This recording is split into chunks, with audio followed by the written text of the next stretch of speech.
Assalamualaikum warahmatullahi wabarakatuh, teman-teman. Video ini saya mau share yang mungkin nggak berkaitan langsung sama bisnis ya, tapi ya lagi kepikiran aja lah, lagi kepikiran, pokoknya saya bikin kontennya. Jadi saya mau bikin tentang sehat itu mahal. Jadi mungkin teman-teman apa ya, belum sadar akan hal ini, jadi coba tonton aja dulu. Kalau udah sadar ya, kalau ini mau udah tahu, close aja nggak apa-apa. Tapi siapa tahu belum sadar, jadi kita bicara fakta dulu ya. Fakta bahwa industri kesehatan itu mahal, obat itu mahal. Obat tuh mahal tuh setahu saya ya, saya juga bukan bagian itu ya, cuman saya pernah penasaran jadi googling-googling, nonton-nonton. Jadi obat itu mahal itu fase R&D-nya. Contoh ya yang kita kita mungkin tahu sama-sama obat eh, apa virus antivirus ini ya, pandemi, pandemi kemarin, pandemi beberapa tahun lalu soal COVID-19. Itu R&D-nya yang mahal. Produksinya murah, tapi R&D-nya tuh butuh butuh orang yang super pinter, dan bukan hanya satu orang, mungkin butuh 100 orang, butuh alat yang gimana untuk mengekstrak suatu zat apa dan seterusnya. Jadi untuk bikin pertamanya tuh mahal. Makanya kalau obat pada umumnya itu R&D dulu, nanti ketemu obatnya ternyata mujarab, dia ada masa kalau nggak salah masa eh, loyalitas royalti, masa royalti kalau nggak salah 10 tahun atau 5 tahun, 5 sampai 10 tahun kalau nggak salah. Itu yang punya obat bisa jual harga terserah dia. Jadi peraturan dunia tuh kalau nggak salah 5 sampai 10 tahun itu obatnya ada royaltinya. Tapi setelah itu jadi obat generik. Jadi obat yang jadi murah karena untuk produksi massal itu murah, karena zat-zatnya yang bisa ditemukan pada umumnya yang mungkin ada di jeruk, ada di mengkudu, mungkin ada di apalagi ada di daging apa gitu atau apa, itu mudah didapatkan dan mudah diekstrak. Untuk produksi massalnya tuh murah. Jadi ketika nanti sudah lewat masa royaltinya, aduh saya lupa masa royalti ya. Bagi yang tahu tolong tulis di komentar di bawah. Jadi kalau udah lewat masa itunya, itu produksi massal itu jadinya murah. Makanya ada namanya obat generik. Di Indonesia namanya obat generik. Itu murah. Tapi bikinnya dulu mahal. Kayak paracetamol. Paracetamol itu murah, 1.000 perak juga dapat kita, 1.000 perak. Karena bikinnya memang mudah. Tapi untuk menemukan ramuan paracetamol yang pas membuat kita tidak tidak apa ya, tidak tidak ketika demam tidak terlalu sakit, itu yang mahal. Jadi, tapi fakta bahwa obat itu mahal. Mahal di awal, setelah itu murah ya oke. Lalu peralatannya juga mahal. Katakanlah karena saya punya pengalaman, almarhum ayah saya kan sakit jantung. Peralatannya itu bukan bukan mudah, kayak ring, apa ring, ngasih ring di jantung atau di pembuluh darah. Itu luar biasa, saya lihat waktu operasi. Wah, luar biasa itu, alatnya luar biasa keren, dan pasti mahal banget itu bikinnya. Pasti mahal banget, dan saya nggak yakin itu bikinnya bisa bikin sekali produksi bikin 1.000 unit, enggak, saya mungkin cuma satu dua pieces sekali produksi. Jadi kayak bikin pesawat mungkin ya. Jadi peralatannya pun mahal. Saya pun nggak kebayang cara bikin peralatan kayak gitu. Jadi dia mengkoneksi antara mechanical, electrical, controller, software juga. Oh, itu mahal banget. Yang bikinnya mungkin butuh engineer dari elektro, dari dokter juga pasti, dari kimia juga, dari macem-macem. Jadi obat mahal, perawatan mahal, dan dokter juga mahal. Dokter juga mahal. Sekolahnya aja mahal, ya nggak? Sekolahnya aja mahal. Mau dokter umum, apalagi dokter spesialis, itu mahal. Belum lagi, dokter itu kan dia siap sedia ketika ketika ada yang sakit. Katakanlah gini, ekstrimnya ya, ada dokter di rumah sakit, dia standby, katakanlah dokter jaga. Gajinya kan mahal. Saya nggak yakin gaji dokter di bawah 5 juta, saya nggak yakin. At least mungkin ya mungkin 5 juta tuh udah paling paling jelek lah mungkin ya. Jadi katakanlah kita kondisi ekstrim ya, di suatu rumah sakit nggak ada yang sakit, ada dokter jaga, dia standby selama sebulan nggak ada yang sakit. Artinya kan itu kerugian buat rumah sakit, dia bayar dokter tapi dokternya nggak kerja, itu rugi, mahal. Jadi dokter juga mahal, mulai dari sekolahnya, mulai dari waktunya dia standby, dan seterusnya juga mahal. Sehingga obat mahal, peralatan mahal, dokter mahal. Ke kita sebagai pasien, biaya juga mahal, aslinya mahal. Tapi ya alhamdulillah sekarang ada sistem namanya kayak BPJS, asuransi dan seterusnya. Yang membuat jadinya tidak mahal untuk semua orang. Jadi membuat averaging. Jadi tapi faktanya secara industri kesehatan itu mahal.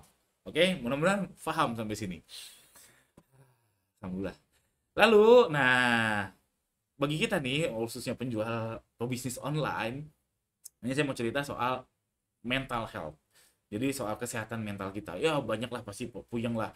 Soal RTS, soal retur, soal barang retur hilang, soal boncos, itu memengaruhi mental kita sebagai pebisnis. Jadinya nggak sehat, jadinya stres, jadinya kepikiran terus, jadinya pusing, jadinya gampang marah, itu memengaruhi mental health kita. Lalu ada juga fisik health kita.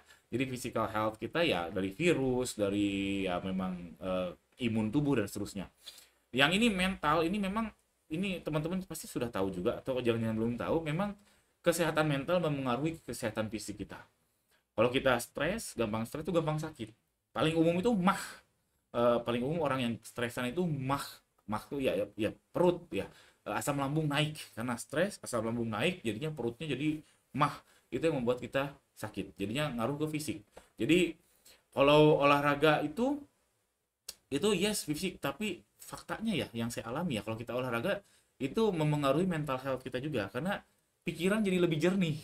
Jadi dengan segala RTS-nya, dengan segala returannya, dengan segala barang hilangnya dan segala boncosnya, ketika saya berkeringat gitu ya, kalau saya merasa berkeringat, saya merasa capek, capek fisik, tapi pikiran plong. Jadinya dapat solusi, jadinya mental health-nya terjaga. Itu yang saya alami. Tapi fakta lagi bahwa mental health memengaruhi fisik, jadinya kita bisa sakit. Dan kalau kita sakit, sebenarnya ada dua solusinya, yaitu sebelum sakit dan sesudah sakit.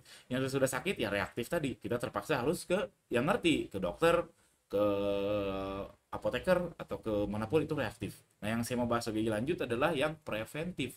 Tadi saya sudah singgung soal olahraga. Jadi saya review dikit, mental health itu memengaruhi ke physical health kita, dan kita jadi sakit. Dan sepengalaman saya, kalau kita olahraga alias yang preventif, itu membuat diri kita menjadi lebih apa ya, lebih ringan lah, badan lebih ringan, pikirannya lebih plong, jadinya mental health juga bisa di preventifkan. Jadi preventifnya adalah olahraga. Olahraga ini semua orang juga udah tahu olahraga tuh penting. Rutin, usahakan rutin. Walaupun saya juga sekarang per video ini dibuat, saya minggu ini baru 1 kali olahraga. Tadinya niat saya tuh tiap hari saya olahraga walaupun cuma setengah jam. Tapi memang susah untuk ngerutininnya. Dan biasanya kita nggak berhasil konsisten itu kalau belum terasa benefitnya. Ya, cobain aja. Kalau teman-teman eh, katakanlah bikin konten nih kayak saya nih. Saya bikin konten tiap hari udah 4 tahun lah belum putus, alhamdulillah. Dan saya tahu saya dapat benefitnya. Tapi kalau saya nggak dapat benefitnya belum tentu saya konsisten. Saya dapat benefitnya, dapat uang, dapat kenalan, macam-macam. Karena saya dapat benefitnya. Nah olahraga, benefitnya itu memang nggak langsung. Benefitnya nggak langsung. Jadi nggak langsung sekali kita olahraga jadi sehat, nggak. Tapi memang tergantung pengalaman masing-masing. Pengalaman sedih ketika sakit misalkan, pengalaman orang tua yang sakit, atau kalau saya jujur aja, saya merasa memang setelah saya olahraga tuh pikiran jadi plong. Makanya saya tahu benefitnya, saya berusaha untuk rutin. Alhamdulillah belum putus, setidaknya seminggu sekali itu belum putus. Tapi kalau target saya sebenarnya sehari sekali minimal 30 menit. Jadi olahraga ya, teman-teman, olahraga untuk preventif karena itu nyangkut langsung kedua, mental sama physical. Itu pengalaman saya. Yang kedua, untuk mental health, soal tutup mata. Jadi tutup mata itu menurut saya masalah di bisnis itu banyak banget. Dan kalau kita lihat semuanya, apalagi yang detail-detail yang kecil-kecil, contoh paling yang buat saya pusing sampai sekarang itu adalah RTS. RTS COD. RTS COD itu toxic, menurut saya toxic bagi saya ya. Karena jumlahnya sebetulnya nggak banyak, jumlahnya tuh nggak nyampe 10%, bahkan nggak nyampe 3% angka saya tuh, yang RTS COD itu. Tapi karena dikit, tapi apa ya, menyita pikiran gitu. Nggak banyak tapi menyita pikiran, makanya saya lagi berpikir untuk matiin COD. Saya selalu maju mundur dalam hati tuh, COD matiin nggak ya, COD matiin nggak ya. Nah itu mempengaruhi mental health saya belum berhasil untuk tutup mata soal COD. Tapi kalau soal returan yang misalkan saya kirimnya Quran, baliknya misalkan daster, itu saya udah tutup mata, terserah anak-anak aja lah, terserah tim saya aja lah, itu saya udah tutup mata karena memang itu kecil banget. Jadi terkadang kita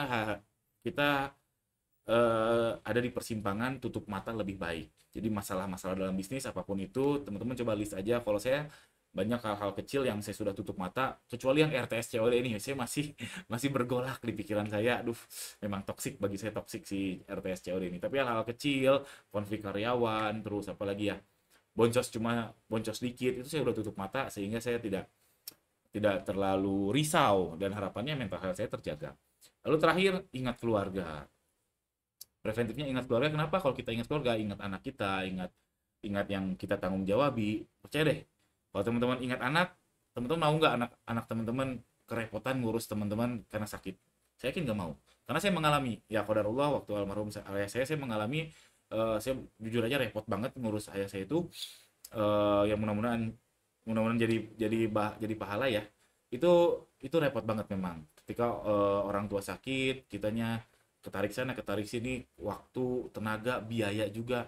Nah, teman-teman mau nggak? Teman-teman menggitukan? Saya sakit, anak saya jadi repot, jadinya nanti mungkin kuliahnya terganggu atau apa. Saya nggak ingin itu terjadi, makanya ketika saya ingat itu langsung semangat saya naik lagi untuk olahraga, untuk menjaga fisik saya, menjaga mental health saya.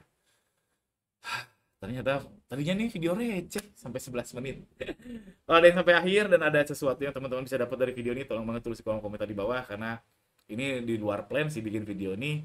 Terima kasih banyak yang sudah nonton sampai akhir. Jangan lupa subscribe. Assalamualaikum warahmatullahi wabarakatuh.